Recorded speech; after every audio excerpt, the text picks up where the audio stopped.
नमस्कार बच्चों, मैं वंदना वर्मा, प्रवक्ता नारी शिक्षा निकेतन इंटर कॉलेज लखनऊ, आज पुनः आपके समक्ष कक्षा 12 विषय गणित के अध्याय 4 का द्वितीय भाग लेकर आपके समक्ष प्रस्तुत हूँ। बच्चों, मैं आशा करती हूँ कि आपने सारणिक के प्रथम भाग में जो भी मैंने पढ़ाया गया है उसका अभ्यास कर लिया होगा तथा गृह कार्य में दिए गए प्रश्नों को अच्छे से हल कर लिया होगा। तो चलिए इसी श्रृंखला को आगे बढ़ाते हैं और भाग 2 में देखते हैं हम आज चर्चा के विषय हमारे आज क्या क्या हैं। तो सबसे पहले हम देखेंगे पुनरावलोकन, यानी कि हम पहले क्या पढ़ चुके हैं। इसके बाद निर्देशांक ज्यामिति में हम सारणिकों के अनुप्रयोग को समझेंगे। सारणिकों का प्रसार जो हम लोगों ने प्रथम भाग में सीखा है, हम उसको निर्देशांक ज्यामिति में उसका अनुप्रयोग करेंगे। इसके बाद हम आव्यूह का सहखंडज ज्ञात करना सीखेंगे तथा जानेंगे कि व्युत्क्रमणीय तथा अव्युत्क्रमणीय आव्यूह क्या होते हैं। उसके बाद आव्यूह से संबंधित सारणिक से संबंधित कुछ महत्वपूर्ण प्रमेय को समझेंगे और अभ्यास के प्रश्नों को हल करेंगे। बच्चों, प्रथम भाग जो हमने पढ़ा उसमें हमने पढ़ा था कि सारणिक का प्रसार कैसे किया जाता है। हमने प्रथम कोटि, द्वितीय कोटि एवं तृतीय कोटि तीनों प्रकार के सारणिकों का प्रसार आप लोगों के साथ डिस्कस किया था। उसी का अनुप्रयोग हम यहाँ पे निर्देशांक ज्यामिति में करेंगे। अब निर्देशांक ज्यामिति में सारणिकों के अनुप्रयोग, यदि हमें अब थोड़ा सा मैं आपका ध्यान पुनः कक्षा 10 में जो आपने पढ़ा उसकी तरफ आकर्षित करना चाहूंगी। कक्षा 10 में आपने पढ़ा कि यदि हमें एक त्रिभुज ज्ञात है के शीर्ष ज्ञात है x1 y1, x2 y2, x3 y3, तो आपने इस त्रिभुज के क्षेत्रफल का सूत्र पढ़ा।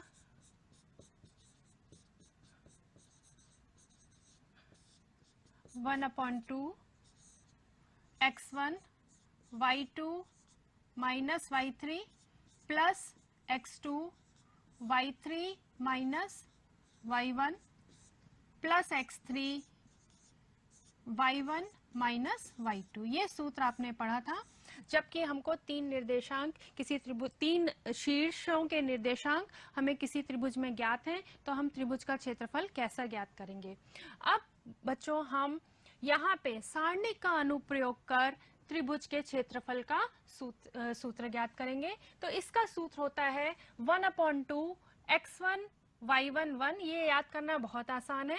x1 y1 1, x2 यहाँ पे बच्चों y2 होगा, x2 y2 1 और x3 y3 1। इसको हम इस प्रकार से भी लिख सकते हैं 1 1, यहाँ पे हमने कैसे लिख दिया है, यहाँ पे x1 y1 x2 y2 x3 y3 1 1, किसी भी प्रकार से आप लिख सकते हैं। अब बच्चों, आपको ये इस प्रकार से इसलिए लिख दिया है जिससे कि आपका प्रसार जो है वह सरल हो जाए। बच्चों, आपको मैं बता चुके हैं प्रसार में कि हम तृतीय कोटि के प्रसार या द्वितीय कोटि का जब प्रसार करते हैं कि सारणिक का प्रसार जब हम करते हैं तो हम उसे किसी भी पंक्ति या किसी भी स्तंभ के सापेक्ष कर सकते हैं। लेकिन हमको ये आसानी के लिए आपको मैं ये बताना चाहूंगी कि आप वह पंक्ति या स्तंभ लिया करिए या तो जिसमें छोटी संख्या हो, जैसे 1 0 2, या जिसमें अधिकतर 0 हो। तो जैसे कि यहाँ पे यह, यदि हम इसके अनुसार इसका प्रसार करते हैं तो यहाँ पे हम किस हिसाब से करेंगे, ये तृतीय स्तंभ को लेके इसका प्रसार करेंगे। और बच्चों, आपने प्रसार पढ़ लिया है, आप इसका प्रसार करके देखिएगा, आपको यही सूत्र प्राप्त होगा। तो ये हमारा फॉर्मूला है, सूत्र है किस चीज का, जबकि हमें किसी त्रिभुज के तीन शीर्ष ज्ञात हो तो हम त्रिभुज का क्षेत्रफल कैसे ज्ञात करेंगे। अब इसमें महत्वपूर्ण बात मैं आपको बताना चाहूंगी, दो चीजें। पहली चीज तो जब हम त्रिभुज का क्षेत्रफल ज्ञात करेंगे तो आप उसका मान उसका हमें हमेशा निरपेक्ष मान लेना है। क्यों? क्योंकि त्रिभुज का क्षेत्रफल या किसी भी आकृति का, इनक्लोज्ड आकृति का जो क्षेत्रफल होता है वो हमेशा कैसा होता है, धनात्मक होता है। इसलिए अगर मान लीजिए आपके त्रिभुज का क्षेत्रफल आया -15, तो आप इसका क्या लेंगे, निरपेक्ष मान लेंगे और फिर आप लिखेंगे 15 वर्ग मात्रक। परंतु यहाँ पे एक बिंदु और ध्यान देने योग्य है कि कुछ प्रश्न आपके अभ्यास में ऐसे आएंगे जिसमें कि त्रिभुज का जो क्षेत्रफल है वो आपको ज्ञात होगा और आपको शीर्ष बिंदु ज्ञात करने होंगे। तो उस स्थिति में आप मान लीजिए आपको किसी त्रिभुज का क्षेत्रफल ज्ञात है, कितना है 6 ले लेते हैं, और यहाँ पे मान लीजिए आपको शीर्ष बिंदु आपको ज्ञात करने होंगे। कुछ भी लिख लेते हैं, x1 y1 1, x2 y2 1, x3 y3 1/2। तो तब हम आपको यदि त्रिभुज का क्षेत्रफल ज्ञात है तब यहाँ पे आप प्लस और माइनस दोनों चिन्ह लेंगे। ऐसा इसलिए है क्योंकि यहाँ पे ये सारणिक है और सारणिक का मान प्लस में भी हो सकता है और माइनस में भी हो सकता है। तो जब आपको क्षेत्रफल ज्ञात हो तो आप दोनों चिन्ह लेंगे और जब आप क्षेत्रफल ज्ञात करेंगे तो आप उसका निरपेक्ष मान निकालेंगे। इसके बाद हम आते हैं, इसी सूत्र का हम उपयोग करेंगे तीन बिंदुओं अगर हमें दिए हैं x1 y1 x2 y2 और x3 y3, तो इनके सरेख होने का प्रतिबंध क्या होगा। हमने एक रेखा बनाई, मान लीजिए इसमें तीन बिंदु स्थित हैं, x1 y1 x2 y2 और x3 y3। तो बच्चों आप पहले तो आपको मालूम है सरेख बिंदु क्या होते हैं। एक ही रेखा पे स्थित होने वाले बिंदुओं को हम सरेख बिंदु कहते हैं, जैसा कि आपको यहाँ दिख रहा है। और सरेख बिंदुओं से बनने वाले त्रिभुज का क्षेत्रफल क्या होता है, 0 होता है। तो हमारा प्रतिबंध तैयार हो गया।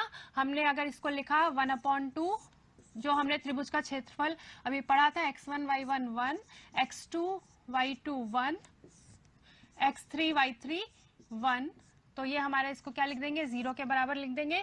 और ये 1/2 जो संख्या है ये यहाँ जाके भाग हो जाएगी, तो फिर यहाँ 0। अतः हमारा प्रतिबंध बनता है x1 y1 1, x2 y2 1, x3 y3 1 बराबर 0। ठीक है। अब देखिए अगला है, यदि आपको दो बिंदु x1 y1 और x2 y2 ज्ञात है तो आप रेखा का समीकरण कैसे निकालेंगे। फिर से हम एक रेखा लेते हैं और इसमें दो बिंदु स्थित हैं, x1 y1 और x2 y2, ये हमें ज्ञात होंगे।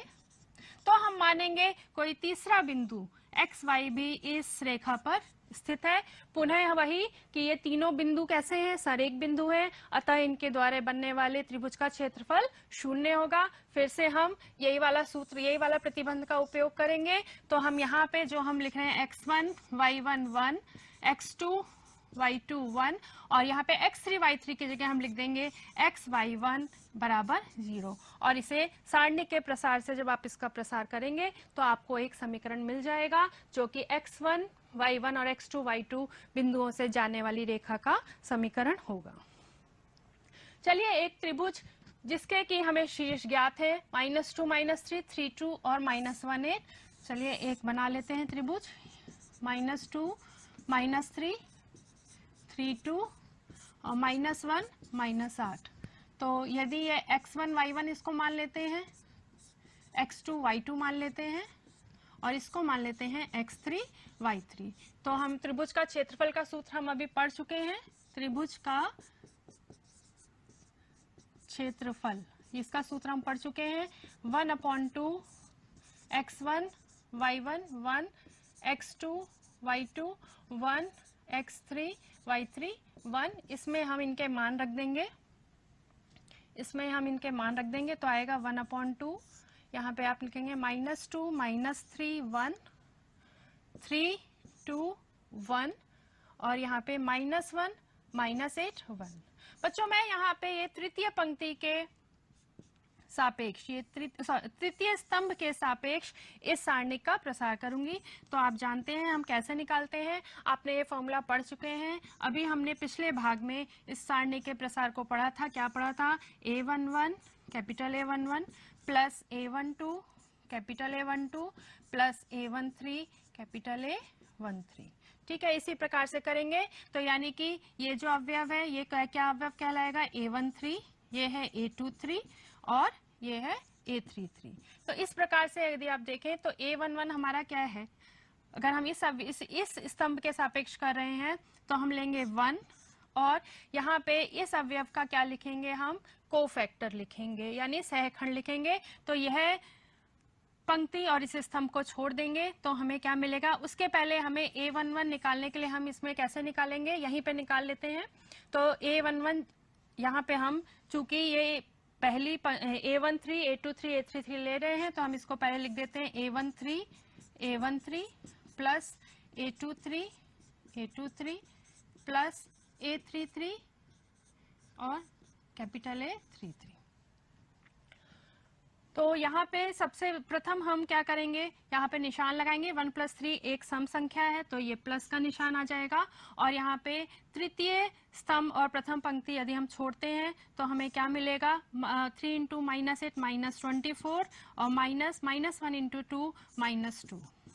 ठीक है, उसके बाद हम फिर से करते हैं। अब यहाँ पे A23 3 + 2 क्या होता है, 5 होता है, अर्थात एक विषम संख्या है तो हम यहाँ पे माइनस का चिन्ह लगाएंगे और यहाँ पे फिर हम 1 लिखेंगे साथ में, क्योंकि A23 जो अवयव है वो 1 है। और फिर यहाँ पे द्वितीय पंक्ति एवं तृतीय स्तंभ को हटाकर जो करेंगे प्रसार वह आएगा, ये देखिए द्वितीय पंक्ति एवं तृतीय स्तंभ को अगर हटाएंगे तो हम क्या लिखेंगे, +16 और -3 और यहाँ पे फिर +1, क्योंकि A33 कैसा है, एक सम संख्या है तो प्लस हो गया 1। और यहाँ पे फिर से हम इसका तृतीय स्तंभ और तृतीय पंक्ति को छोड़ देंगे तो आएगा -4 -9। अब इसको हल करते हैं तो 1/2, ये बच्चों इसको हम हल करेंगे तो -24 + 2 ये आएगा -22। यहाँ पे आप इसको हल करेंगे तो ये 16 - 3 13 और 13 को मल्टीप्लाई करेंगे -1 से तो -13 और यहाँ पे -4 + 9 यानी +5। इसको हल करने पे हमें मिलेगा 1/2 -30 और ये आ गया -15। फिर से वही चीज बच्चों कि यदि हम यहाँ पे आया है हमारा 15 तो यहाँ पे फिर से देखिए बच्चों, यहाँ पे लिख देते हैं ये हमारा -15 आया है, पर त्रिभुज का क्षेत्रफल ऋणात्मक नहीं हो सकता है, इसलिए हम इसका क्या निकालेंगे, निरपेक्ष मान। तो ये हो जाएगा 15 वर्ग मात्रक। इस प्रकार से इसको ज्ञात करेंगे। आगे देखते हैं। अब हम निकालना सीखेंगे किसी भी आव्यूह का सहखंडज। किसी भी आव्यूह का एक वर्ग आव्यूह अगर हमको ज्ञात है तो Aij का सहखंडज आव्यूह Aij के परिवर्त के रूप में परिभाषित होता है, जहां Aij अवयव Aij का सहखंड है। आव्यूह A के सहखंडज को हम एडजॉइंट ADJA, क्योंकि सहखंडज के लिए जो इंग्लिश में टर्म यूज होती है वो होती है एडजॉइंट A, और इसके प्रथम 3 अक्षरों को लेके हमने जो बनाया वह आया ADJA। तो अब देखते हैं, एक हम आव्यूह लेते हैं तृतीय कोटि का A11 A12 A13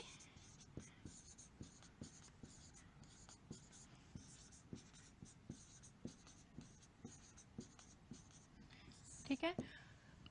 तो आपको क्या बोला है कि हमें एक ऐसा आव्यूह पहले हम बनाएंगे जो कि किसका बनेगा, सहखंड का आव्यूह बनाएंगे और फिर हम उसका ट्रांसपोज यानी परिवर्त करेंगे। तो हम एक आव्यूह बनाते हैं सहखंड का आव्यूह, सहखंड का आव्यूह, और इसको हम मान लेते हैं B। ठीक है, तो हमारा क्या हो जाएगा, यानी कि सहखंड को हम कैपिटल A11 से प्रदर्शित करते हैं। A11 A12 A13 A21 A22 A23 A31 A32 A33। और अगर हमें एडजॉइंट ए लिखना है तो एडजॉइंट ए बराबर होगा B डैश, यानी कि B का परिवर्त या ट्रांसपोज आपने आव्यूह पाठ में पढ़ा है कि जब हम प्रथम पंक्ति को प्रथम स्तंभ, द्वितीय पंक्ति को द्वितीय स्तंभ, इस प्रकार से और तृतीय पंक्ति को तृतीय स्तंभ बना देते हैं तो वह कहलाता है उसका एडजॉइंट। तो A11 A12 A13 A21 A22 A23 A31 A32 A33 इस प्रकार से ज्ञात करेंगे। ठीक है, अब आप ये ध्यान रखिएगा जो एडजॉइंट ए होता है ये एक आव्यूह होता है। चलिए अब देखते हैं, इस प्रश्न में हमें आव्यूह का सहखंडज ज्ञात करना है।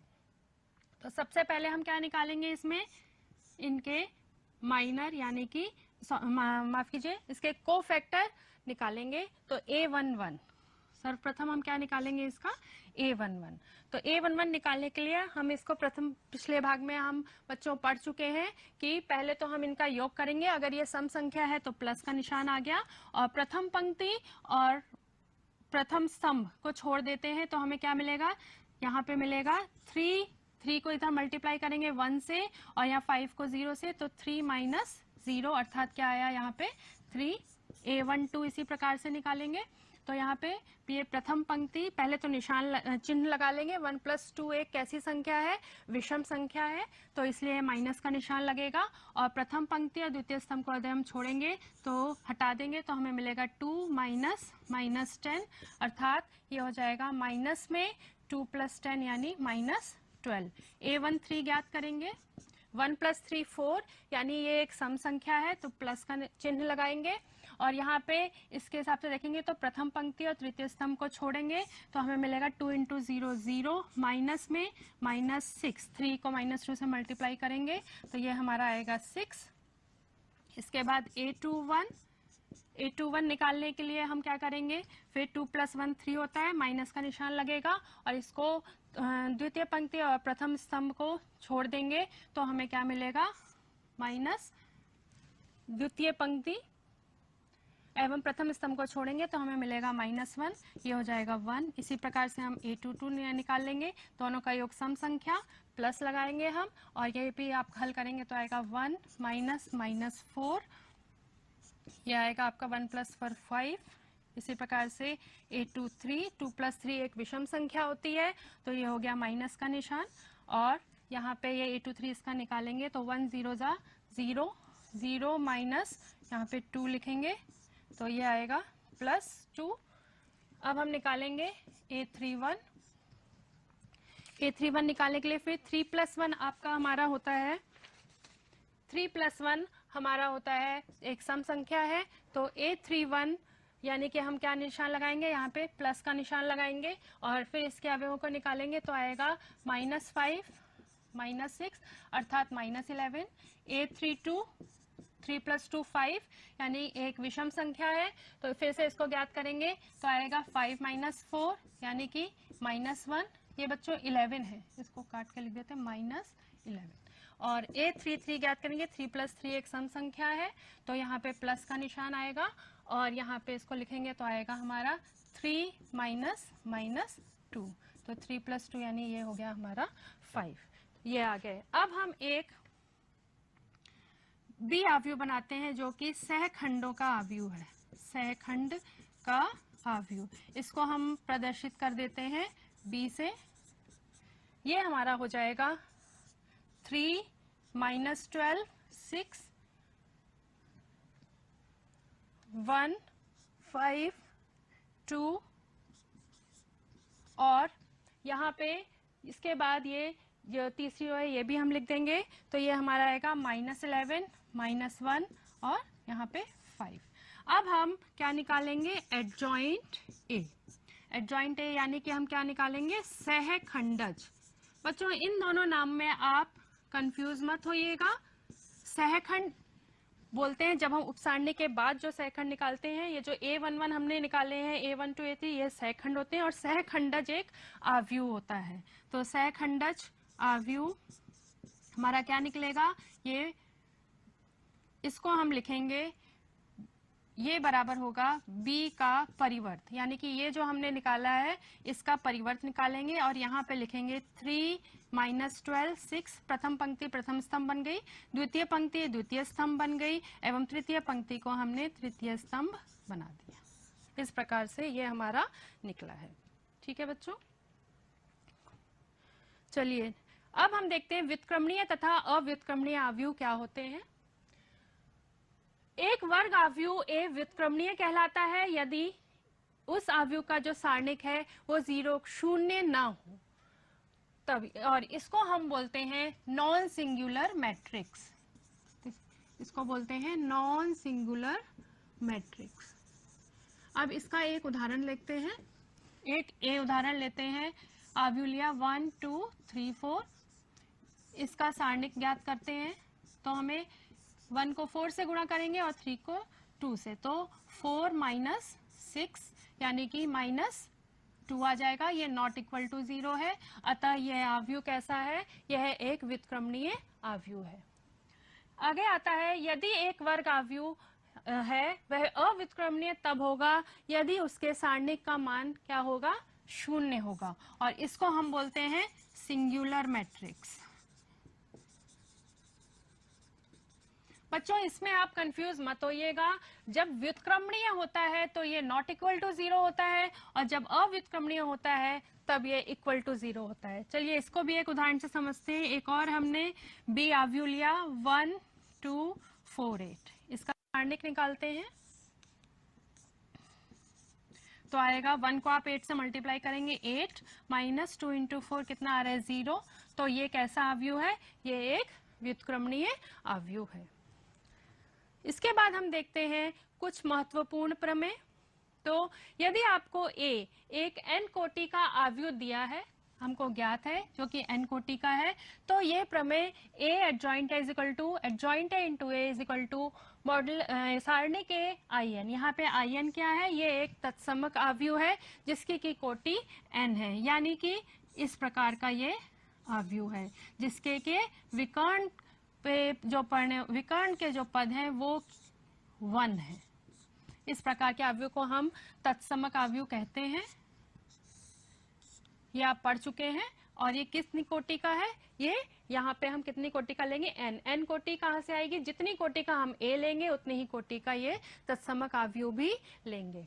तो चलिए इसको मैं ये वाला भाग आपको सिद्ध करती हूँ और आप इसको घर पे सिद्ध करने का प्रयास करिएगा।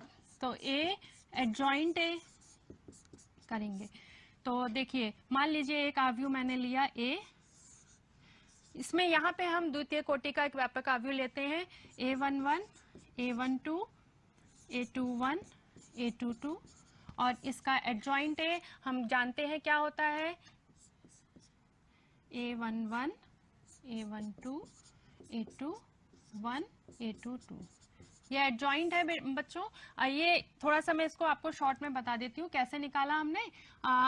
अगर हम इसका सहखंड किसी आव्यूह A का लिखते हैं तो हम क्या लिखते हैं, A11 A12 A21 और A22, और जब हम इसका परिवर्त निकालते हैं तो ये हो जाता है एडजॉइंट A।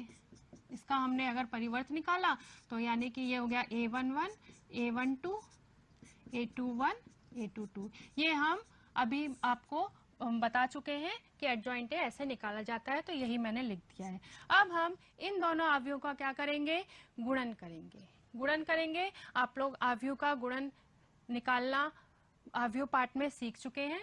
कैसे करेंगे, प्रथम पंक्ति को पहले प्रथम स्तंभ से करेंगे, तो आएगा A11 A11 plus A12 A12।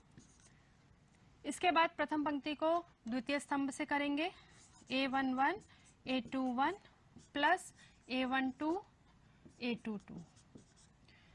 फिर हम द्वितीय पंक्ति को प्रथम स्तंभ से करेंगे, तो A21 A11 plus A21 A11 plus A22 A12, और यहाँ पे आएगा A21 प्लस A22 A22। बच्चों अब थोड़ा सा ध्यान दीजिएगा, आपको पिछले भाग में आपको बता चुके हैं कि किसी सारणिक के प्रसार, यदि हम किसी भी सारणिक के अवयव को उसके सहखंड से गुणा करते हैं तो वह उस सारणिक का क्या होता है, प्रसार होता है। और यदि हम उसको किसी अन्य पंक्ति के सहखंड से गुणा करते हैं तो हमें क्या मिलता है रिजल्ट। यदि मान लीजिए A11 को मैंने द्वितीय पंक्ति के, इसको रुकिए काट देते हैं। यदि मान लीजिए यहाँ पे A1 इस पंक्ति को अगर मैं दूसरी पंक्ति के सहखंडों से गुणा कर दूं तो हमें क्या मिलेगा, 0 मिलेगा, यानी कि A11 A21 plus A12 A22 बराबर क्या मिलेगा, 0 मिलेगा। इसी प्रकार से A21 A11 plus A22 A12 भी हमें 0 मिलेगा, क्योंकि हमने अवयवों को दूसरी पंक्ति के सहखंडों से गुणा किया है। तो इस प्रकार से आप देखें तो ये क्या हो गया, ये आपका प्रसार हो गया, और ये हमारा 0 हो गया, ये भी शून्य हो गया और ये सारणिक ए का सारणिक हो गया। इसको हम अगर आव्यूह है इसलिए हम इसको बाहर ले लें, तो कॉमन ले लें, तो हमारा बचेगा 1 0 0 1 और इस प्रकार से ये हमारा आ गया ए सारणिक इंटू I2, जहां I एक तत्समक आव्यूह है द्वितीय कोटि का। तो इस प्रकार से आप ये वाला भाग स्वयं करिएगा। अब देखिए अगली प्रमेय है कि यदि A तथा B दोनों एक ही कोटि के व्युत्क्रमणीय आव्यूह होते हैं तो AB और BA भी उसी कोटि के व्युत्क्रमणीय आव्यूह होते हैं। ये हमारी द्वितीय प्रमेय है। इसके बाद प्रमेय 3 देखते हैं। आव्यूह के गुणनफल का सारणिक उनके क्रमशः सारणिकों के गुणनफल के समान होता है, अर्थात AB, यानी कि अगर हमें दो आव्यूह दिए हैं AB, उनका गुणनफल निकाल के उनका सारणिक निकालें और उनका अलग से सारणिक निकाल के फिर उनका गुणनफल निकालें तो वह बराबर होता है। इसके बाद अभ्यास के लिए प्रश्न देखिए।